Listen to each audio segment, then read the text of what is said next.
월요일 첫 아침부터 드릴 말씀은 아니지만 오늘 본문의 이해를 돕기 위해서 제가 전에 좀 오래된 영어 구문을 좀 공부하다가 읽은 이야기 하나를 해드리려 합니다. 한 남자가 상대방 여자가 유부녀인데도 불구하고 그녀와 키스하기를 원했어요. 영어 구문이니까 영어 이야기니까 이해해 주셔요. 그래서 그녀와 키스를 하길 원했어요. 그러나 그녀는 두려웠어요. 왜? 자기가 유부녀니까. 그래서 말했습니다. 십계명 중에 하나를 어기면 안 되잖아요. 겁먹은 표정으로 그렇게 말하는 그녀에게 그 남자는 이렇게 말하더랍니다. 그게 어떻다는 거요? 그래도 아직 9가지나 남았지 않았어 라고 얘기를 하더라는 거예요. 십계명 10가지 중에 하나를 범하는 것이겠지만 아직 9가지나 남았는데 뭐 어떻겠느냐, 그렇게 지금 말하고 있는 거예요. 여러분, 9이나 남았다고 해서 그 한 가지가 범해져도 된다는 이 사람의 이 의견에 동의할 사람은 아마 아무도 없을 거예요. 9을 다 잘 간수하고 지키더라도 그 하나가 지켜지지 않으면 모든 것이 무익하고 만천하에 그 죄성이 드러날 때가 반드시 오는 거예요. 14절부터 16절까지를 보면 여호와의 심판을 통하여 악인과 의인의 삶의 실체가 드러나고 있습니다. 악인과 의인이 비슷비슷한 듯 아무렇지도 않은 듯 섞여 살지만 하나님의 심판의 불 앞에서 경건치 않은 자들이 한두 가지 그 죄를 인하여서도 후회할 때가 반드시 온다는 거예요. 여기 보시면 13절에 그런 표현을 썼어요. 너희 먼데 있는 자들아, 너희 가까이 있는 자들아. 먼데 있는 자들은 하나님의 말씀을 무시하고 자기 멋대로 사는 인생들, 하나님과 멀어진 인생들. 또 너희 가까운 데에 있는 자들은 뭐예요? 하나님을 두려워하고 그 하나님 보시기에 아름답게 살려고 노력하는. 어제 설교 말씀 중에 제가 아버지 보세요 하는 신앙시를 읽어드렸잖아요. 아버지가 보시길 원하는 간절함으로, 아버지 보시기 좋은 믿음으로 행하는 사람, 하나님을 가까이 하는 사람이죠. 16절의 시작을 그렇게 표현하잖아요. 그는 높은 곳에 거하리니. 그 높은 곳에 거하는 믿음의 사람, 우리가 지난 주간에는 그런 사람을 어떻게 표현하는 걸 봤습니까? 존귀한 자, 존귀한 자, 높은 곳에 거하는 사람. 그런 사람은 어떤 삶을 사는 사람이냐? 여기 15절에 쭉 나열하잖아요. 오직 공의롭게 행하는 자, 정직히 말하는 자, 토색한 재물을 가증히 여기는 자, 손을 흔들어 뇌물을 받지 아니하는 자, 귀를 막아 피 흘리려는 꾀를 듣지 아니하는 자, 눈을 감아 악을 보지 아니하는 자. 삶 전체에 걸쳐 나타나는 영적 순결의 모습을 우리들에게 보여주고 있어요. 더럽혀지지 않는다는 거예요. 아주 작은 것 하나라도 더럽혀지지 않겠다는 거예요.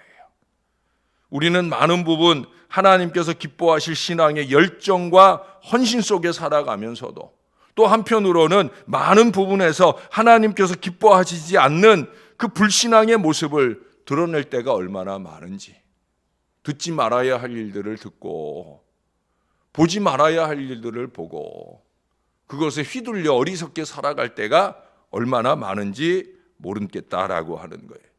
우리는 이 15절에 나열된 영적 순결의 주인공들이 누리게 될 그 견고한 보장과 끊이지 않고 공급될 양식과 생수의 공급을 침을 이며 구경만 할 수는 없는 거예요.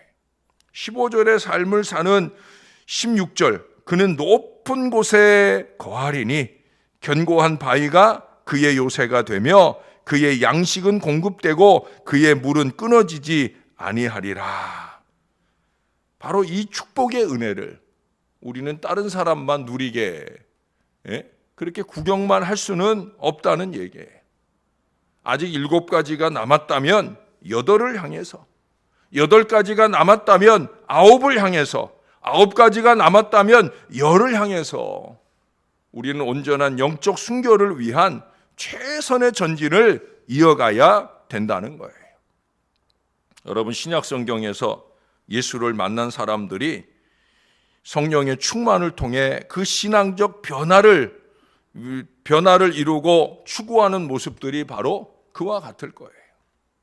우리가 지금 부활절 이후로 이제 다음 절기인 성령 강림절을 향해 가는 이 도중에서 성령 충만을 받은 초대교회 성도들이 그 충만한 은혜 속에서 얼마나 영적 순교를 위해 목숨 걸고 살았는지를 우리가 좀 알고 행할 수 있어야 된다는 거예요.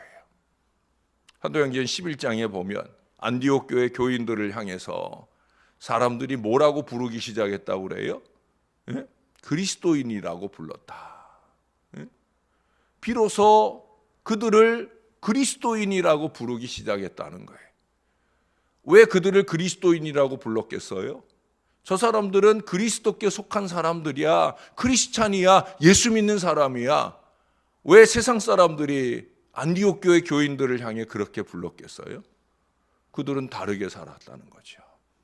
자기들과 다른 가치관으로, 자기들과 다른 삶의 모습으로 영적인 순결을 하나님 앞에서나 세상 가운데서 깨끗하게 유지하며 살았다는 거예요.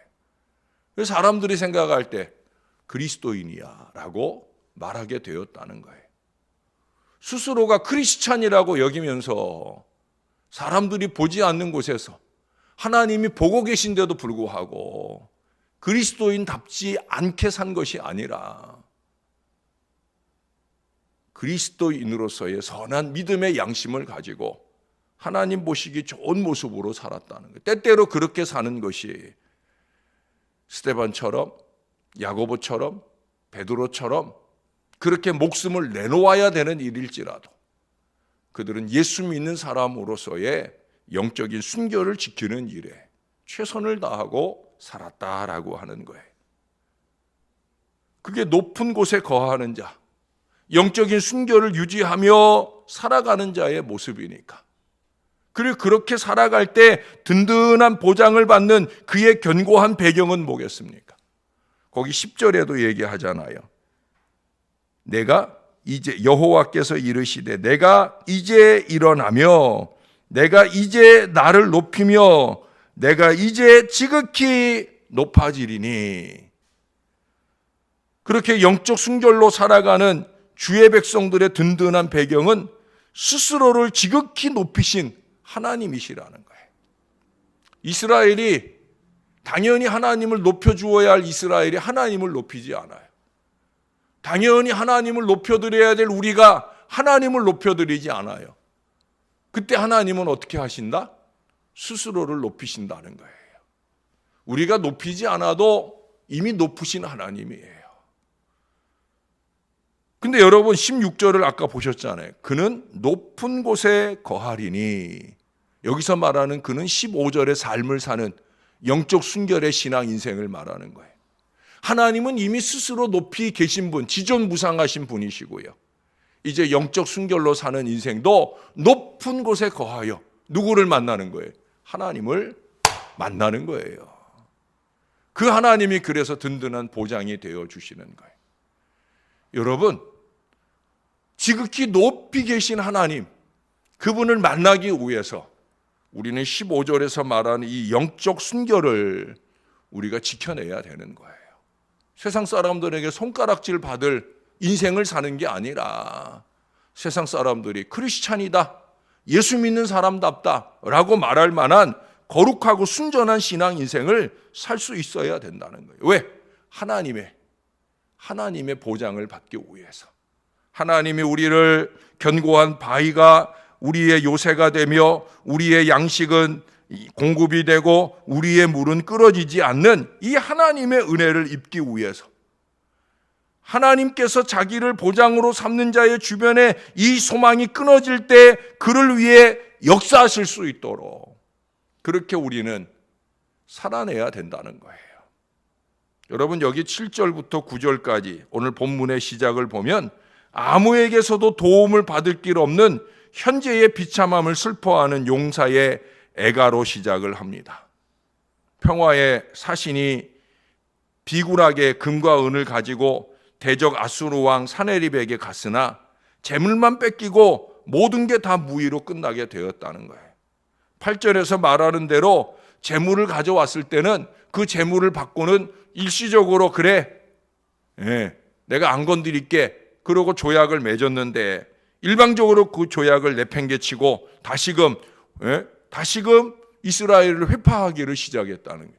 강대국은 그래요. 야, 좀 도와달라. 그러고 도움을 주면 고맙다. 그러고는 이제 자기네들이 주어야 할 도움은 필요 없어. 그러고 입 딱 씻어버리는 게 그게 강대국 아수르 같은 그런 세력들의 모습이에요. 여기 오늘 10절에 3번이나 반복되는 단어가 있죠. 이제. 하나님께서 그래, 이제 일어나며 내가 이제 나를 높이며 내가 이제 지극히 높아지겠다. 그 이제가 언제겠어요? 7절부터 9절까지의 말씀에 바로 그때예요. 다시 말해 이제는 백성의 고통이 극에 달하는 시점이고요. 그래서 하나님께서 개입하기 시작하는 때를 가리키는 거예요. 하나님이 우쭐거리려고 자기를 높이시는 게 아니라 이제 그 지극히 높으신 하나님이 내가 이제 일하겠다. 하나님께서 개입하기 시작하겠다 하는 말씀이에요. 제가 좋아하는 오스왈드 샌더스라고 하는 신학자가 한 말이 있습니다. 인간의 실패는 하나님의 기회이다. 제가 참 어렵고 힘든 목회적 상황을 만났을 때 그때 이 말씀을 접하면서 그때 이것을 가슴에 깊이 새기고 지내왔어요. 인간의 실패는 하나님의 기회이다. 그게 좌절되지 않는 이유예요. 누구나 다 좌절하고 절망할 수 있는 상황에서도 제가 좌절하지 아니하고 이제 하나님이 그 기회를 펼쳐 열어 가실 때를 바라볼 수 있었던 이유예요. 모든 것이 다 끝난 상황에서도 하나님을 절대 원망하지 아니하고 그 하나님 보시기 좋은 모습으로 나의 신앙을 지키고 유지하려고 애를 썼던 이유예요. 왜 그래요? 결국 하나님이 하실 일이니까. 세상의 모든 소망이 다 끊어졌을 때 여기 7절부터 9절까지 말하는 것처럼 더 이상 신락 같은 희망조차 사라져 버렸을 때 그때 이제 일하시기 시작할 분은 하나님밖에 없으니까 그 하나님이 일하시기 시작할 때 그 하나님이 나를 향한 당신의 기회를 펼쳐 열어 가실 때 그때 나의 모든 실패는 전화위복의 위대한 역사를 주실 것이기 때문에 그렇다라고 하는 거예요.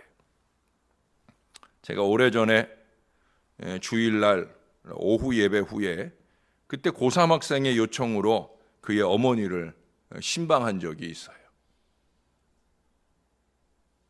이 고3 아이가 고3인데도 불구하고 교회를 열심히 옵니다. 그렇다고 집안이 예수 믿는 집안이 아니에요. 홀로 믿는 신앙인데 고3인데도 불구하고 수련회도 같이 가고 고3인데도 불구하고 하나님 앞에 얼마나 신실한지. 근데 이 아이가 그 고등부 예배가 끝나고 난 뒤에 목사님 저희 집에 좀 가봐 주시면 안 돼요? 그러더라고. 왜 그러냐 그랬더니 엄마가 가난 판정을 받고 지금 엄마가 아무것도 안 하려고 그래요. 병원에도 안 간다고 그러고 상당히 낙심이 되어 있는 그런 어머니의 상황을 얘기하더라고요. 이 아이가 눈물을 뚝뚝 흘리며 목사님 우리 엄마한테 한 번만 가봐 주세요. 왜 안 가겠어요? 그래서 그 아이와 함께 이제 주일 일정을 다 마치고 그리고 이제 신방을 갔어요. 근데 신방을 받는 그분의 모습 속에서 하나님에 대한 기대를 보게 돼요.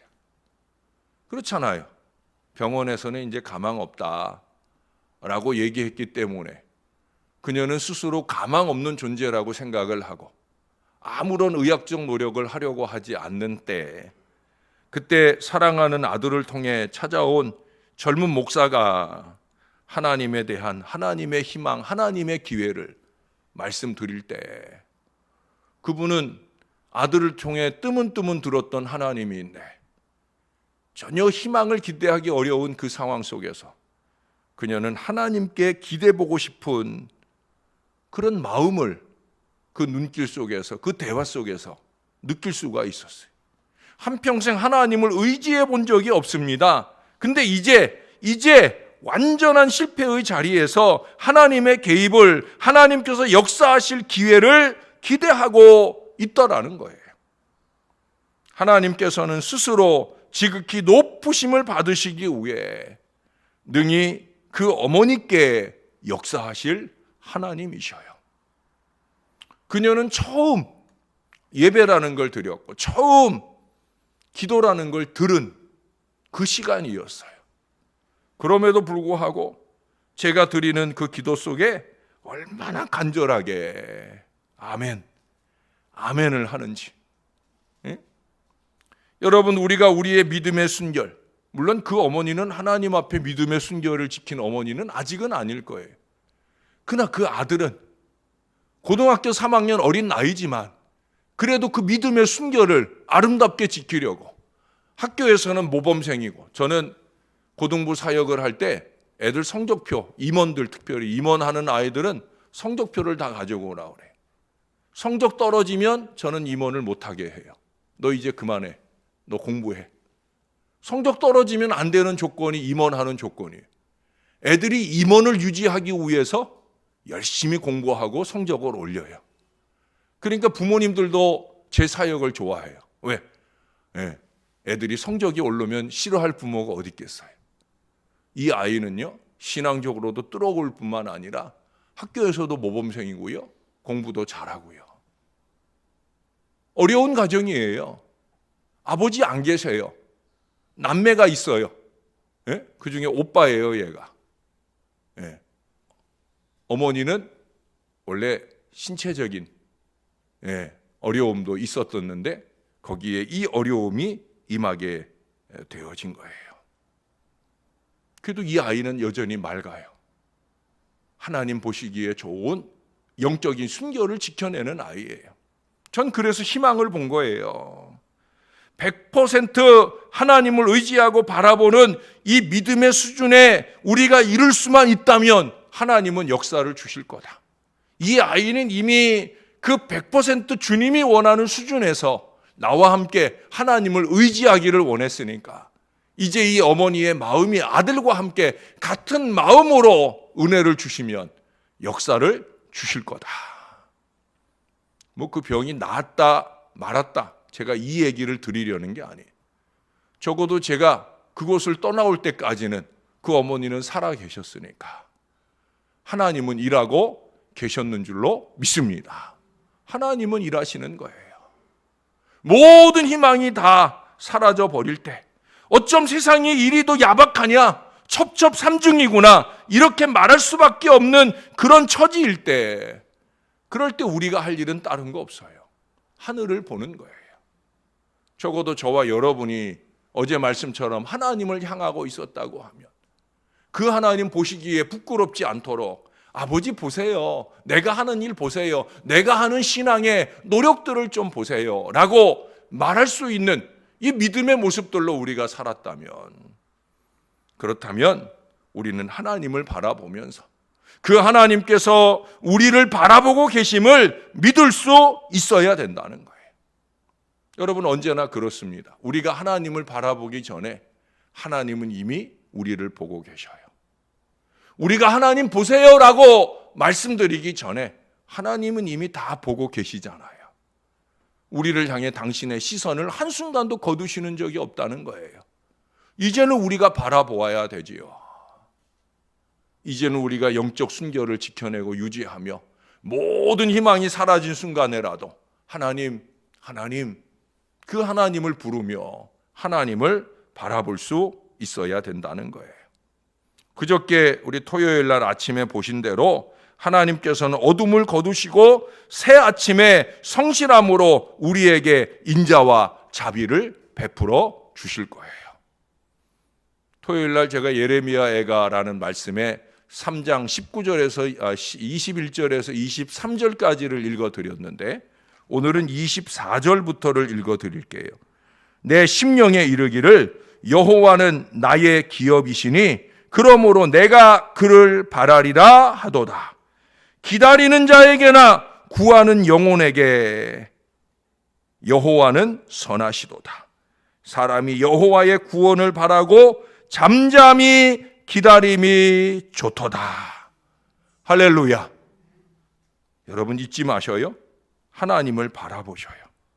이 아침 우리의 신앙을 좀 돌아보시면서 정말 잘하고 있는 게 맞는지, 아홉 때문에 하나를 잘하고 있는 아홉 때문에 하나를 아무렇지도 않게 범하고 살고 있는 건 아닌지 좀 돌아보자는 거예요. 그 하나, 별것 아닌 것처럼 쉽게 지나쳐 버릴 수 있는 그 하나조차도 바로 잡으며 바로 놓으며 그렇게 우리 하나님 앞에 영적인 순결을 회복하는데 최선의 노력을 기울이고 살 수만 있다고 하면 지극히 높은 곳에 이룰 수 있을 것이고요. 그곳에서 우리는 하나님을 뜨겁게 만날 수 있을 것입니다. 그 하나님을 만나서 어쩌자고요? 15절에 오늘 말씀처럼 오직 공의롭게 행하는 자, 정직히 말하는 자, 토색한 재물을 가증히 여기는 자, 손을 흔들어 뇌물을 받지 아니하는 자, 귀를 막아 피 흘리려는 꾀를 듣지 아니하는 자, 눈을 감아 악을 보지 아니하는 자라고 인정을 받게 될 것이고요. 16절의 말씀처럼 견고한 바위가 우리 요새가 되고 우리의 양식은 공급이 되고 우리의 물은 끊어지지 아니하는 하늘의 복이 임할 줄로 믿습니다. 제발 저와 여러분이 이 풍성한 은혜와 복을 우리도 누리고 우리의 자손들도 만대로 누릴 수 있도록 해주시는 지극히 높은 신앙의 백성들이 다 될 수 있기를 우리의 구주 되시는 예수님의 이름으로 간절히 축원합니다. 기도하겠습니다.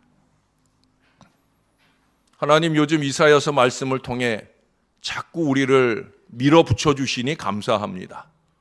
우리가 어떤 존재인지를 알게 해주시니 감사합니다. 너희는 존귀한 자다. 너희는 높은 곳에 거하여야 하는 자다. 왜? 내가 거룩하니 너희도 거룩하라 말했지 않느냐. 내가 지극히 높은 곳에 나를 높여 있으니 너희도 그 수준에 올라와야 나를 만나지 않겠느냐. 너희들이 실패하고 좌절했을 때 나는 이제 너희들을 위해 일하기 시작할 터인데 그럴 수 있기를 위해서 너희는 너희의 영적 순결을 지켜야 되지 않겠느냐 라고 말씀해 주시니 감사를 드립니다. 하나님, 정말 우리가 아직은 많이 부족하온데 한 발 한 발 더 노력하게 도와 주시옵소서. 말씀을 통해 깨달을 때마다, 상황을 통해 알게 되어질 때마다 예수님처럼 생각하고 예수님처럼 말하고 행동할 지극히 높은 신앙의 수준에 이룰 수 있도록 영부림치며 살게 도와 주시옵소서. 그저 세상의 육신적 만족을 위해서 몸부림치며 살던 것 이제는 좀 그만하고 하나님이 원하시는 거룩한 모습으로 하나님의 뜻을 이루어가면서 그렇게 하나님이 주시는 은혜와 복을 누리는 역사가 우리에게 나타나게 도와 주시옵소서. 우리 개인도 공동체도 지극히 높은 곳에 계신 주님, 그 주님이 보실 때 만족하실 만한 거룩한 은혜로 이 한 주간도 잘 살아낼 수 있게 도와 주시옵소서. 언제나 하나님이 우리 하나님, 우리를 향해 시선을 놓치고 계시지 않은 하나님이신 것 기억하면서 하나님 보세요 라고 말할 만한 거룩한 일, 아름다운 일, 순전한 일, 자랑스러운 일 하나님 앞에 해드리며 살아가는 이 한 주간이 될 수 있게 도와 주시옵소서. 모든 희망이 사라진 때 개인을 향해, 공동체를 향해, 이 나라를 향해, 세상을 향해 모든 희망이 사라진 때라도 하나님, 우리 믿음의 사람 한 사람이 희망의 불씨를 키워낼 수 있는 그 한 사람이 될 수 있기를 위해 노력할 수 있도록 우리를 붙들어 주시고 은혜를 베풀어 주시옵소서. 주님 오늘 하루도 영적으로 순결한 은혜의 하루를 잘 살아낼 수 있게 우리를 도와주실 줄로 믿습니다. 크고 작은 육신의 어려움으로 병상에 누워있는 자녀들이 많이 있습니다. 하나님 꼭 도와주세요. 우리 교회 성도들만 아니라 코로나19로 고통받는 환우들을 주님 꼭 기억해 주시고 그들을 위해 목숨 걸고 헌신하는 의료진, 방역진들을 통해서 능력 있는 역사가 발하여지게 도와주시고 사망자 없이 그 모든 병고를 이기고 회복되는 역사가 많이 일어나게 도와주시옵소서. 하나님이 일해 주실 줄로 믿습니다. 그러실 수 있도록 우리가 하나님 앞에 믿음을 지켜내고 기도를 지켜내고 여호와를 바랄 수 있게 은혜 베풀어 주시옵소서. 오 주님 감사합니다. 우리 하나님이 되어주셔서 정말 감사합니다. 예수님의 이름으로 기도합니다. 아멘.